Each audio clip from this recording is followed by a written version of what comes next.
and every decision right from the start.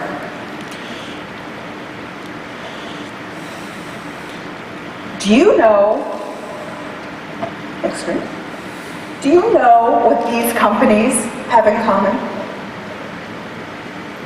Do you know what these companies have in common? All of them recently appointed their CMOs to become their CEOs. Why? Because in-depth knowledge of the customer is the key to growth. And growth is something that every CEO cares about. And how do you grow? You deliver the best customer experience built on loyalty and trust, and recurring revenue will follow because you will be meeting and anticipating customer needs. So, don't wait for someone to knight you as the company data guardian. Embrace the role and use it, not only to support your own marketing efforts, but use it to bolster your position as a key player in the corporate hierarchy. It's time to lean in and think differently about yourself and your place in the organization. And I guarantee you, your organization will be transformed through your efforts. And once we're at the table, every single marketer in this room, just imagine where we can go.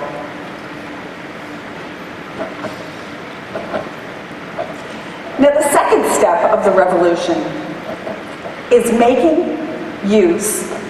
making actionable use of big data. There are a couple of stories I want to tell you. Instances where your fellow marketers have adopted that lean-in approach and developed the right processes so that they could make actionable use of marketing data. And these are some of the leaders in the marketing revolution. I was talking to my friends at Russ Reed about one of their clients, the American Red Cross, and we were talking about a marketing challenge that the Red Cross faced. Now, you all know the work that the Red Cross does to alleviate human suffering throughout the world in high-profile emergencies, the kind that we frequently read about in the newspaper. But actually, the Red Cross works in over 70,000 emergencies a year. And quite simply, a majority of the donors to the Red Cross are really only motivated by emergency response. And so the challenge for the organization is to determine who will respond to the organization's perpetual need on an ongoing and consistent basis. And the traditional methods of RFM just don't cut it. Frequency can yield a false positive, and so usually the donor who is given 3 or more times in his or her lifetime is considered highly responsive and should be included in most marketing efforts.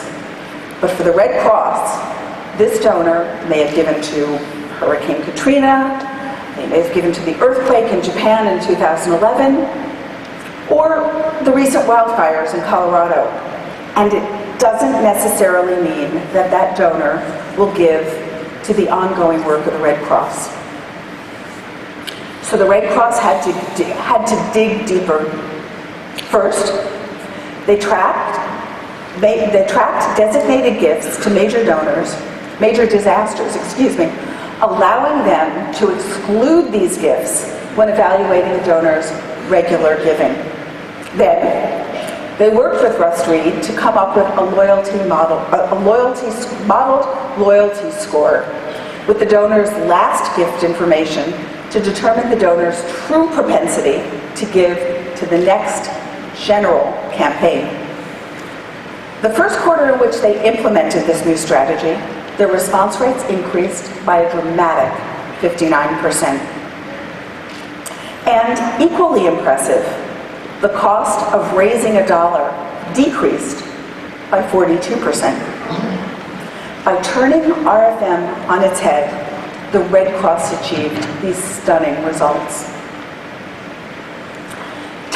Cable Media came to me with a great example of thinking out of the box with a multi-channel approach. Its client was a university bookstore facing increased competition from online discount chains. And its window of opportunity, unfortunately, was very, very small.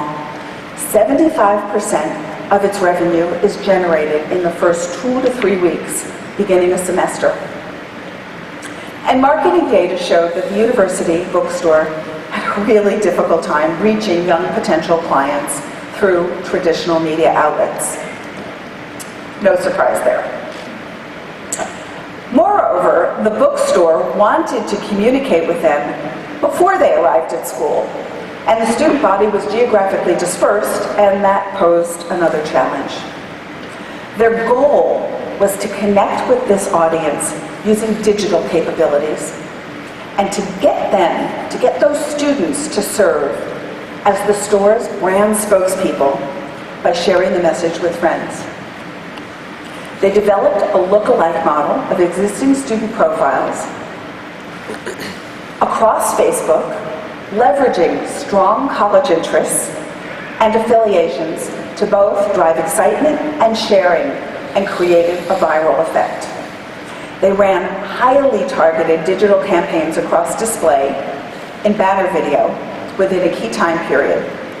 Once the students arrived on campus, Time Warner Cable Media ran an aggressive TV campaign into the university's area only. The campaign provided an incentive for students to come into the store and entry into a sweepstakes, but only if they did more social sharing on both Facebook and Twitter. Sales for this campaign exceeded the bookstore's expectation by 20+%. So, feeling inspired by these stories? Every single marketer here today has it in you to do equally amazing things. The first step is for you to lean in and think differently about the scope of influence that you have. Then you can make actionable use of big data for your clients and throughout your organization. And the DMA is here to help you and guide you so that you too can get the results that you want and need.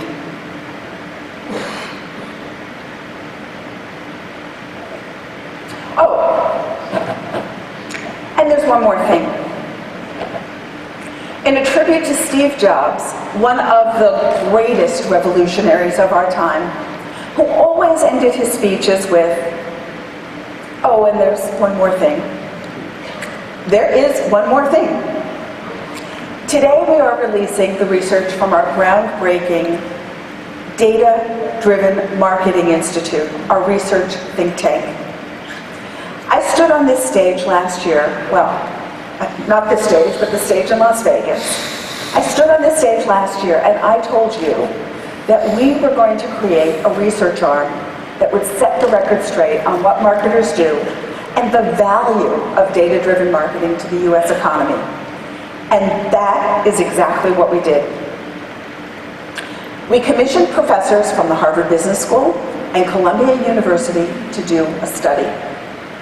And here are some of the things that they found. The data-driven marketing economy generates $156 billion in revenue to the US economy every single year and fueled more than 675,000 jobs in 2012. To give you some perspective and put this into some kind of context, $156 billion represents more than 2/3 of all e-commerce in the United States. And in California alone, the data-driven marketing economy fueled more than 90,000 jobs and gave that state $21 billion in revenue in 2012. And there's more. The real value of data And this is something that you all know intuitively. But the study found that the real value of data is in the ability of businesses to exchange it. And small business is the really big winner here. Thanks to data and the ability to exchange data, small businesses face the lowest barriers to entry and have better market innovation than ever before. Every single industry in this room relies on data-driven marketing. And this means that the results of this study will benefit marketers, large or small, anyone who has an interest in a vital, efficient, and growth-producing economy. And that is every single one of you. Now, just last week, I had occasion to meet with the CMO of Dunkin' Brands. And he said, and I'm quoting him here, he said, "Don't look at your competition. Look at what your customers want and ask yourself, how can you do it better?" Well, my friends, you can't do it better without the data. So let me come back to the most important thing, which is you. Extraordinary you, data-driven you, responsible you. You are part of DMA, and I hope your company is a member. And if you're not a member, I hope that you will join this week and be part of our revolution. Because each person in this room needs to take seriously his or her role in protecting and advancing responsible data-driven marketing. I invite you to join the revolution. And here's what this means. First, make the most of your DMA 13 experience. Meet, share, explore, and find new partners on our exhibit floor. Attend the keynote sessions and every presenter. And challenge every presenter in every session.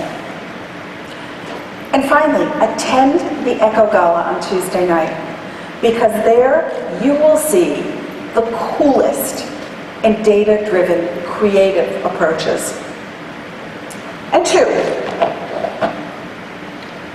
download the DDMI research and read it. Share it with your teams, suppliers, and partners. Become a thought leader in your own organization and within your own community. Join the DDMI steering committee and help us fund the next research project with the ongoing revolution. So, come, blue sky with us, and let's get to it. The eye of the tiger, dancing through the fire.